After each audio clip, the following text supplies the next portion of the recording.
મિત્રો, એક हिंदी કહેવત તમે 100% ક્યાંક તો સાંભળી જશે કે લોહા લોહે કો કાટતા હૈ। બસ આ જ કહેવત સાપના ઝેર માટે એકદમ બંધ બેસે છે। કેમ કે કુદરતની આ એક એવી જોરદાર કરામત છે જેની સામે સવાલ નહીં પણ શરણાગતિ સ્વીકારવી જ પડે।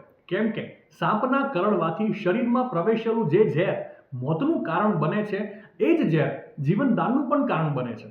આધુનિક તબીબી વિજ્ઞાનમાં સાબિત થયું છે કે સાપના કરડવા સામે સારવાર માટે કામ કરતી એન્ટીવેનમ સિરમ પણ સાપના ઝેરમાંથી જ બનાવવામાં આવે છે।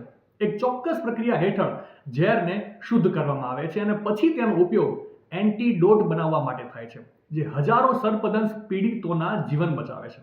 મિત્રો, તમને માનવામાં નહીં આવે પણ હાઈ બ્લડ પ્રેશર અને હાર્ટ એટેક માટે વપરાતી ઘણી દવાઓ દક્ષિણ અમેરિકામાં જોવા મળતા એક પીટ વાઇપર સાપના ઝેરમાંથી જ બનાવવામાં આવે છે।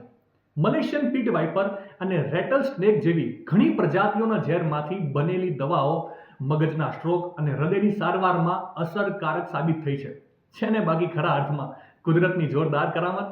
માહિતી સારી લાગી હોય તો રીલને વધારે શેર કરજો અને આવી જ અવનવી માહિતી માટે સંદેશ ડિજિટલ સાથે જોડાયેલા રહેજો।